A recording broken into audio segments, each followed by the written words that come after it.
नमस्कार दोस्तों। आज मैं आप सबके बीच में अपनी एक कहानी को लेकर आया हूं जिसका नाम है बिन्नी की शादी, a summer wedding in Patna. आपने मॉनसून वेडिंग का नाम सुना होगा, तो ये समर वेडिंग की एक कहानी है। इसकी सभी पात्र और घटनाएं काल्पनिक हैं और ये कहानी मैंने कुछ समय पहले लिखी थी, पब्लिश भी कराई थी। तो अब वो प्रिंट में नहीं है वो किताब, इसीलिए मैंने सोचा कि चलिए अब उस कहानी को यूट्यूब पे डालते हैं ताकि और लोगों तक पहुंचे। अ, तो here is the first episode. पहला एपिसोड मैं आपके सामने पढ़ के सुनाऊंगा। उम्मीद है आपको पसंद आएगी और मैं समय समय पर आगे के एपिसोड्स भी डालता रहूंगा। तो ये लीजिए, बिन्नी की शादी। बांस से लदा ठेला आकर उस आलीशान कोठी के सामने रुका। बड़े से गेट पर छोटा सा बोर्ड लगा था, श्री बलराम शर्मा, सेवानिवृत्त अधीक्षक अभियंता, जल संसाधन विभाग, बिहार सरकार। गेट के बाहर उस कोठी के सर्वे सर्वा शर्मा जी दतवन कर रहे थे।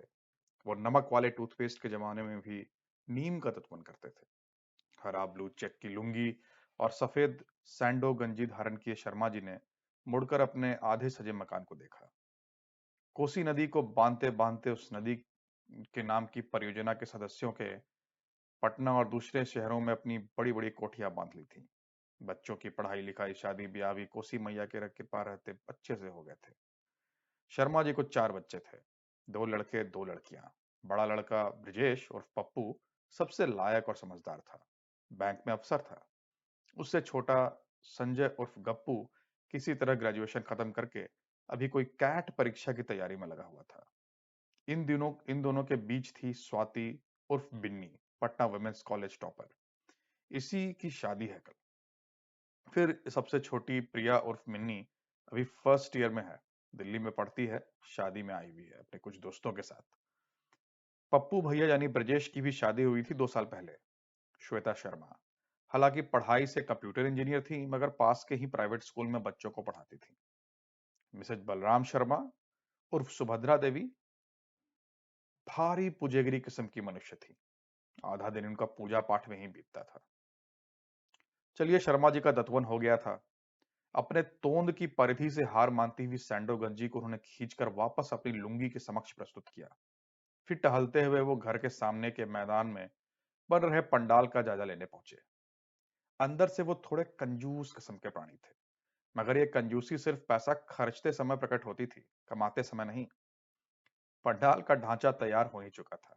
शर्मा जी ने मुआयना खत्म करके सोचा, क्या जरूरत था इतना बड़ा पंडाल लगवाने का। बोले थे कम्युनिटी हॉल में करवा लो, मगर नहीं, कॉलोनी वाला सब पे रौब झाड़ना है बाबू साहब को।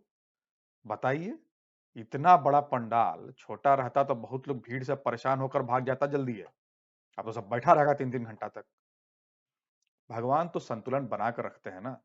जितना कंजूस उन्होंने पिता को बनाया था, उतने ही खुले हाथ वाले दोनों बेटे।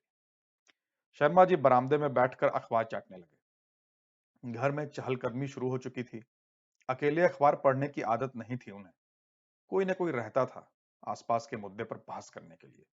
आज मगर सभी व्यस्त थे। शर्मा जी कुछ देर बाद रसोई घर के बाहर पहुंचे। कुछ चाय वाय मिलेगा आज?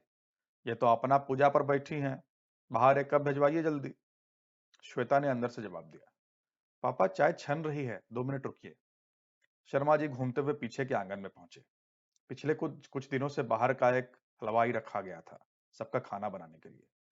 उसने स्टोव पर कढ़ाई चढ़ाई हुई थी, जिससे गैस की लपलपाती नीली लपटों ने अपने आगोश में ले रखा था। शर्मा जी को यह बात खटक गई। इतना हाई पर क्यों रखे हो जी गैस?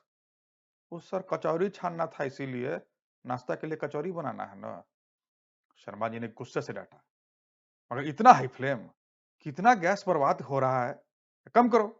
2 2 हजार का सिलेंडर तुम लोग एक टाइम के खाना में खपा देगा। श्वेता तब तक चाय लेकर आई।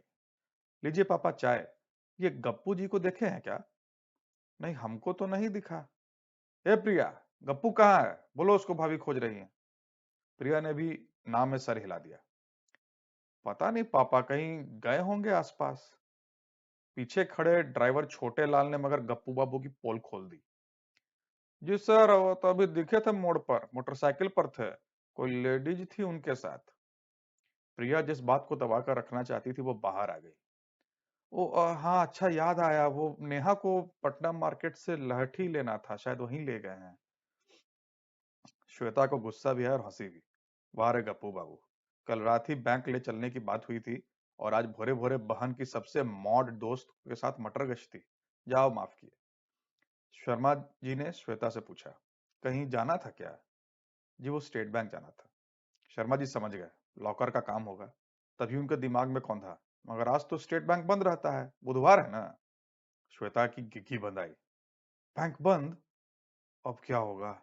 एक महीना से इनको बोल रहे थे कि चलिए सब ज्वेलरी निकाल ले आते हैं, मगर हमसे ज्यादा तो इनको बाकी दुनिया भर का चिंता रहता है। क्या पहनेंगे आज सब विध सब में? अब कैसे कल जाएंगे? श्वेता अपने क्रोध और दुविधा को अपने चेहरे पे छुपाए वापस अपने कमरे में आ गई। अंदर घर के सूत्रधार श्रीमान ब्रजेश शर्मा नहाकर बाहर निकले थे। पत्नी के चेहरे के भाव को देखकर ही समझ में आ गया कि कुछ गड़बड़ हुई है। क्या हुआ? कुछ नहीं। आपको हमारे बात किसी बातों की वैल्यू रहता है? ब्रजेश जी ने अपने दिमाग पे बहुत जोर डाला कि इस बात के चलते ये बवंडर शुरू हुआ है। काफी कोशिश करने के बाद भी उनको याद नहीं आया कि उनसे क्या झोल हुआ। अरे बताओ ना क्या बात है, तो क्यों इतना परेशान दिख रही हो? हम आपको कब से बोल रहे थे कि लॉकर का काम करवा दीजिए। कल आप बोले कि गप्पू के साथ चले जाना। अब तो गप्पू जी भी गायब है और पापा बोले कि स्टेट बैंक भी बंद है आज। ब्रजेश जी को हंसी आ गई। अरे गजब हो तुम। अरे पापा वाला स्टेट बैंक वाला ब्रांच दूसरा है ना, वो ना बंद रहता है आज। हम लोग का दूसरा ब्रांच है, वो आज खुला है। श्वेता के चेहरे पर लगा कि एक साथ हजार सूरजमुखी के फूल खिलाए हों। फिर तो जाते हैं छोटे लाल के साथ। नहीं नहीं, गप्पू नहीं है तो हम ही ले चलते हैं, लॉकर का काम है ना। नाश्ता तैयार हो गया? छोटे छोटे ग्रुप में लोग नाश्ता करने बैठे जमीन पे। सबसे पहले सुमन फुआ ने कंप्लेंट दायर की, कैसा कचौड़ी छाना है, कच्चा है सब। ब्रजेश जी अपना प्लेट छोड़कर बाहर खड़े हो गए। आंगन में पहुंचे। ये तुम कच्चा कचौड़िया भिजवाए हो अंदर? हलवाई बेचारे की सट्टी पिट्टी बंध गई। जी सर, इंजीनियर साहब आके डांटे थे कि हाई फ्लेम पर सब गैस वेस्ट हो रहा है, इसीलिए कम आंच पर पका रहे हैं। ब्रजेश जी ने किसी तरह अपना क्रोध काबू में रखा। तुम हलवाई हो ना जी, अरे अपने हिसाब से जैसे बनाना है बनाओ। हाई फ्लेम रखना है हाई रखो, लो फ्लेम रखना है लो रखो। और अगर बड़का मालिक आके डांटे तो उसका चिंता तुम मत करो। वापस आकर अंदर आकर ब्रजेश ने अपने पिताजी को अलग ले जाकर समझाया। पापा, अगले 2 दिन आप ये मान के चलिए कि बिन्नी का नहीं आपका शादी हो रहा है। आप आराम से रहिए। आपको जाके सबके साथ इंटरफेयर करने का कोई जरूरत नहीं है, हम सब संभाल रहे हैं ना। शर्मा जी ने वादा तो नहीं किया, मगर पुत्र की संतुष्टि के लिए हामी भर दी। मगर अब उनका फोकस गैस से हटकर बिजली पर आ चुका था। अच्छा, जनरेटर वाला को क्यों बोल दिए हो? लगा दिया है लाके बाहर। आजकल कहाँ पावर कट होता है? पापा, इतना बड़ा फंक्शन है घर में, बदकिस्मती से कहीं कट गया तो कितना हंसेगा लोग। 2000 बचाने के चक्कर में इज्जत का फलूदा हो जाएगा। शर्मा जी नहीं माने। भुनभुनाते हुए कोई और फिजूल खर्च का आइटम खोजने निकल पड़े। इधर गप्पू बाबू लौट आए थे। बाहर मोटरसाइकिल खड़ा कर रहे थे। नेहा खाली हाथ ही शर्मा जी के सामने से गुजरी। क्या नेहा, तुम तो लहठी लेने गई थी ना पटना मार्केट में? जी अंकल, दुकान तो नहीं गए थे हम लोग। शर्मा जी का माथा ठनका। तुम लोग पटना मार्केट नहीं गए थे? तभी पीछे खड़ी प्रिया ने नेहा को इशारा किया और नेहा ने सिचुएशन को संभाला। "अ, जी वहीं गए थे, वो कुछ पसंद नहीं आया ना और बहुत महंगा भी था। अच्छा अच्छा, कोई बात नहीं। अब अगर ये बात बाहर आती कि गप्पू बाबू नेहा को गंगा घाट घुमाने ले गए थे, तो उनकी क्लास लगा दी जाती। नेहा को गंगा घाट की सेरेनिटी को एक बार महसूस करना था। गप्पू बाबू ने सेरेनिटी का फीलिंग तो करवा ही दिया, लौटते हुए शिवराज का फेमस छेना पाइस भी खिला दिया। शर्मा जी वापस बाहर आकर तैयारियों की समीक्षा करने लगे। तभी एक काली एक्टिवा आकर रुकी उनके गेट पर। 2 लेडीज सवार थी। शर्मा जी ने कौतूहल से उनकी ओर देखा। एक्टिवा के चालक ने उनसे पूछा, ये स्वाति शर्मा का एड्रेस है ना? हाँ। आप लोग? हम लोग मेहंदी लगाने आए हैं। अपना सामान समेट के दोनों अंदर जाने लगी तो शर्मा जी ने वैसे ही पूछ लिया, कितना चार्ज करते हैं आप लोग? 600 पर हेड है, लेकिन आपका थोड़ा एक्स्ट्रा लगेगा। हम तो ऐसे ही पूछ रहे थे। शर्मा जी भले ऊपर हंस रहे हो, पर 600 पर हेड सुन के उनका पुर्जा हिल गया था। दोनों बहन, उसकी 5 दोस्त, फिर सुमन की दोनों बेटी, श्वेता भी तो लगवाएगी ही। और भी पता नहीं कितना पोटेंशियल कस्टमर इस मेहंदी वाली को पकड़ाया है आज। कम से कम 10,000 की चपत, वो भी हाथ पैर पर थोड़ा टेढ़ा मेढ़ा लाइन बनाने के लिए। ये गुस्सा अब उनको कहीं तो निकालना ही था।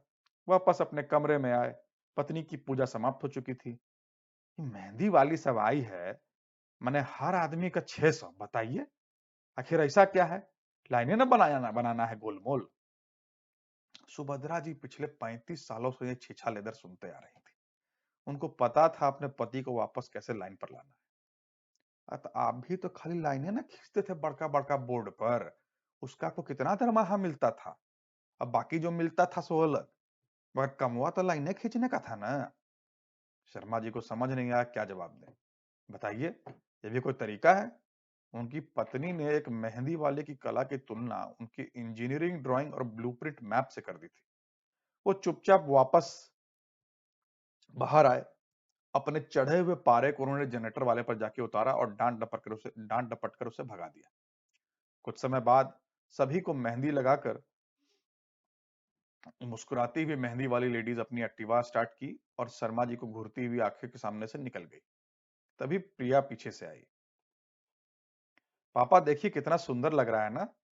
बेटी की चौड़ी मुस्कान के सामने 600 क्या 6 करोड़ भी कुर्बान। कुछ समय बाद फिर घर में चहल पहल शुरू हुई। मटकोड़ के लिए मट्टी कोड़ने जाना था। शर्मा जी ने सोचा बगल वाले मंदिर पर ही हो जाएगा काम, मगर यहाँ तो छोटे लाल इनोवा के डिक्की में कुदाल और कड़ाही रख रहा है। ये छोटे लाल बगल वाले मंदिर पे सब गाड़ी से जाएगा? नहीं सर, वो पटना सिटी में पटन देवी मंदिर जा रहा है ना सब कोई। शर्मा जी को आश्चर्य हुआ। 100 मीटर दूर मंदिर को छोड़कर लोग 10 किलोमीटर दूर क्यों जा रहे हैं? उनकी पत्नी सुभद्रा देवी प्रकट हुई दौड़ी में बाकी पूजा का सामान लेकर। इतना दूर कहाँ जा रही हैं? वहां के मिट्टी का लोड बेयरिंग कैपेसिटी ज्यादा है क्या? सुभद्रा जी थोड़े गर्म मूड में थी। अंदर उनकी ननद ने शादी के इंतजाम पे कुछ रिव्यू कमेंट दिए हुए थे।